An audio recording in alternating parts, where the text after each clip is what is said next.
On the night the king could not sleep, and he gave orders to bring the book of memorial deeds, the Chronicles.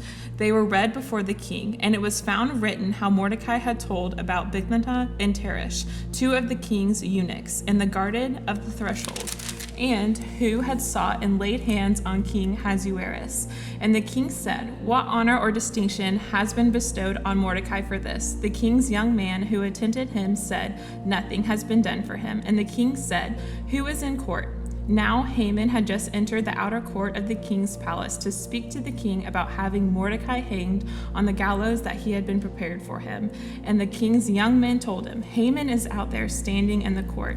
And the king said, "Let him come in." And Haman came in, and the king said to him, "What should be done to the man whom the king delights to honor?" And Haman said to him, "Whom would the king delight to honor more than me?" And Haman said to the king, "For the man whom the king delights to honor, let royal robes be brought, which the king has worn, and the horse that the king has ridden, and on whose head and the royal crown is set. And let the robes and the horse be handed over to one of the king's most noble officials.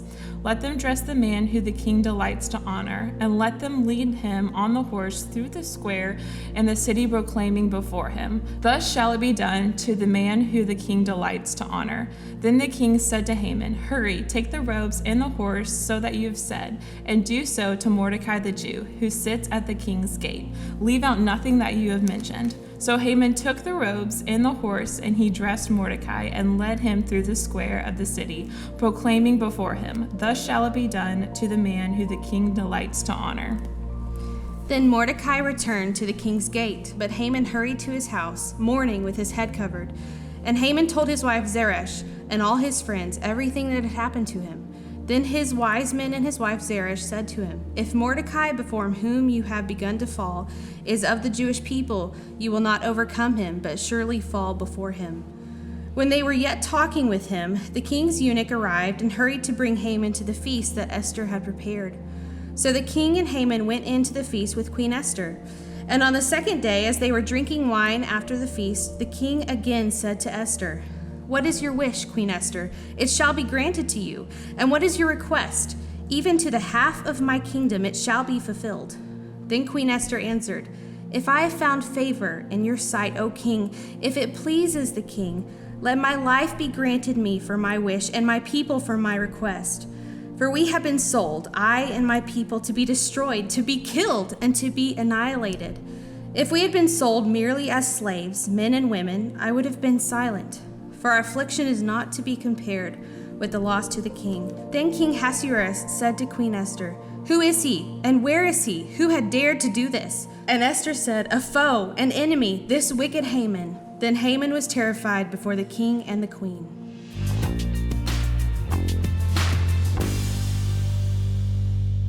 An unabashed morning person, I always tease that I'm my best self at 5:30 a.m. I'm the most productive and firing on all cylinders. However, that does come after hours and hours of doing nothing, just sleep.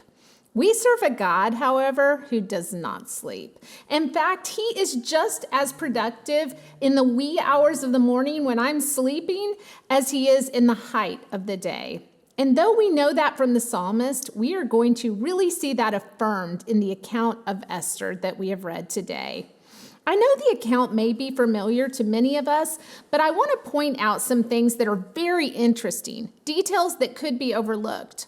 For one thing, at this point in the account, we see that the king, Esther, Mordecai, and Haman are all separated from one another. Esther and Mordecai, they're sleeping for all we know. The king is unable to sleep, but he's in his royal chamber with a reader. Now, it's interesting. Haman probably should have gone to bed. We'll talk about that more in a minute. But Haman spent this particular night in hasty efforts to exact revenge on Mordecai, his perceived nemesis. Now, why is that important? It's important because the reversal of all things that we have seen to this point in the account seems to hinge on this period of time when our main characters are all separated from one another and many of them are asleep. Mordecai doesn't even know that Haman is plotting his personal demise. Esther doesn't know about Haman's schemes or the king's insomnia. The king basically lives in his own little world, and he is not giving a second thought to what Esther is doing, what Mordecai is doing, or what Haman is doing. He just knows he wants to get some sleep. So he calls the chronicler in, and he has him read the archives. And providentially, yes, this is one of those times we see God's hand show up. The account from which the king begins to listen as it's being recounted is roughly 5 years ago, and it involves that prior plot to assassinate the king that Mordecai had uncovered. Friends, could I read to you the words of Psalm 121? I lift up my eyes to the hills. From where does my help come from? My help comes from the Lord who made heaven and earth. He will not let your foot be moved. He who keeps you will not slumber. Behold, he who keeps Israel will neither slumber nor sleep. On this particular night, God is acting within his acknowledged character in ways that will reverse the course of evil that we have seen to this point, and it will fulfill God's promise to Israel. Haman spins himself into a prideful frenzy all night long, while God is working on ways that will counter his actions and fell him. One of the ways in which I encourage believers to approach Scripture is to understand that all of the Bible is one big story that points to Jesus, from Genesis to Revelation. We also need to understand that the Bible is primarily a book about God. We have a tendency to want to read ourselves into the characters in Scripture. And though we can learn things about ourselves from their character, I would encourage you to really assess that very clearly. Because though most of us would like to identify with Esther, we sometimes relate a little more to Haman. Let me tell you what I mean. Rather than Haman being pleased with the throngs of people that were bowing at his feet, he saw fit to zone in and seethe over the one person, Mordecai, who did not bow. Haman is hasty. He is reactionary. He is circling the wagons, gaining allies, rallying the troops. He is working himself and along with others into a frenzy, and he pushes past his fatigue. Remember, he should have just gone to bed, but he pushes past that to exact revenge.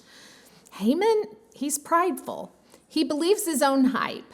He trusts himself, and he is all about himself. In fact, he has already thought about what it would be like, his best case scenario, to be honored by the king, and he is able to pull that out at a moment's notice. But did you notice the commentary that precedes that telling?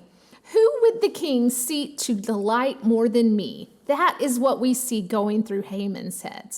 His answer is manipulative and self-indulgent, something tailor-made just to his liking. Haman is all about Haman. And though perhaps we don't exhibit our pridefulness in overt ways like Haman, I would say that often that can be our propensity to be all about ourselves. So Haman has spent his night building the gallows in which he will ultimately be hanged and impaled himself. Further, he found himself in the courtyard at whatever hour it was that the king finally found himself looking for someone to honor none other than Mordecai. This was a lose-lose for Haman. And when Mordecai is honored, Haman is so grieved that he responds as if he is in mourning. So less than 24 hours into this frenetic, prideful rampage of hate and anger and scheming, he returns back to his hype team, his wife and his friends, and they can see the writing on the wall. The tides have turned, providentially. Things are beginning to reverse. Likely thinking that he might have one more opportunity to influence the king, Haman turns right back around and he heads out to Queen Esther's second banquet. Man, I bet he's tired at this point.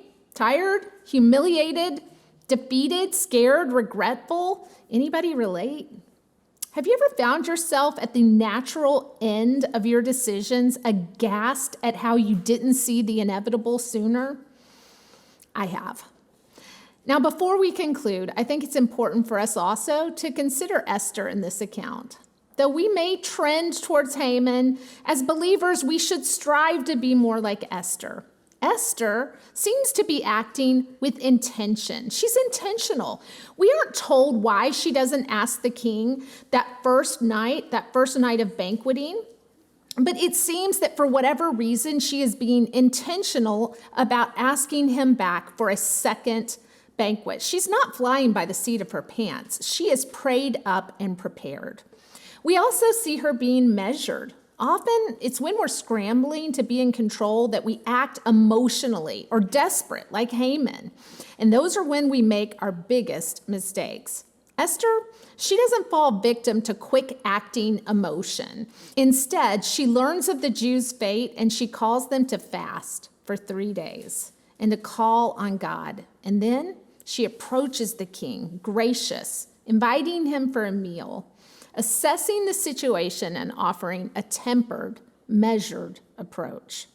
Finally, we see that Esther is brave. Make no mistake about it, her beauty is not going to cover her with the king. Need I remind you about Queen Vashti? Esther had not been forthcoming about who she was. She had not even revealed that she was a Jew. And beyond approaching the king without being summoned, Esther was making a request that far exceeded what was customary for a queen to ask. There was great danger and consequence involved in this decision. Yet Esther, she acted bravely on behalf of her people.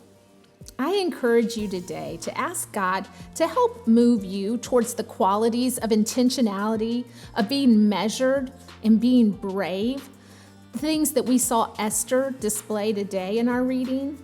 May He raise up a generation of Esthers for such a time as this.